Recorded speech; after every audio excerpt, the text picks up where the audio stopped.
Assalamualaikum warahmatullahi wabarakatuh. Selamat malam dan salam sejahtera untuk kita semua. Kembali lagi bersama saya Nesa Rosita Dewi. Pada video sebelumnya kita telah membahas buku karya Tan Malaka yang berjudul Madilog, Materialisme, Dialektika, dan Logika.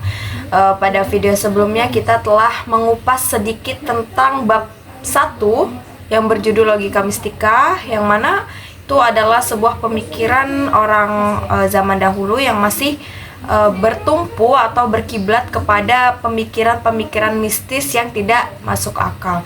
Oke, pada kesempatan kali ini saya ingin sedikit mengulik atau mengupas kelanjutan dari bab 1 ini, yaitu bab 2 yang berjudul filsafat.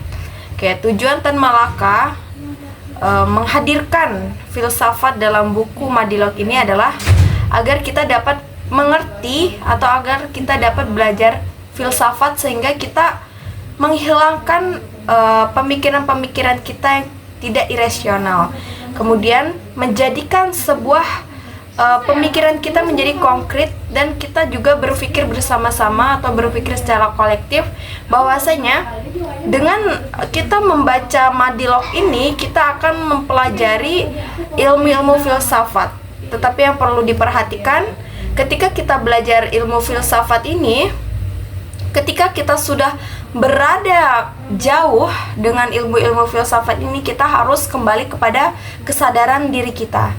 Kita harus tetap percaya kepada kepercayaan kita kepada Tuhan kita, karena jika filsafat ini terus dilanjutkan begitu jauh, maka itu bisa menyebabkan kita memiliki pikiran bahwasanya sebenarnya alam ini benar-benar ada sesuatu atau ada unsur terlebih dahulu, bukan karena bantuan atau bukan karena sesuatu yang diciptakan oleh Tuhan. Jadi iman dan juga ilmu itu harus tetap berjalan setara, tidak boleh ada yang imbang. Dan juga Tan Malaka tidak menyalahkan untuk kepercayaan kita.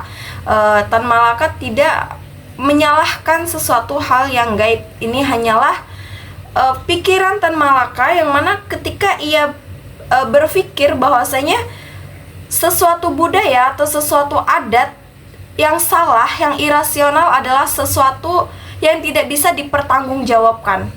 Di sini juga Tan Malaka menjelaskan bahwasanya beberapa filsuf atau penemu-penemu filsafat ini dibagi menjadi dua bagian antara materialisme dan idealisme. Jadi di sini diumpamakan bahwasanya pembagian ini sebagai seperti pemain sepak bola, yang mana kita harus membedakan mana pemainnya dan mana penyoraknya gitu. Kemudian kita lanjut lagi. Di sini Tan Malaka tadi yang disebutkan tidak menyalahkan suatu kebudayaan, karena kebudayaan ini pun tidak seluruhnya bersifat irasional.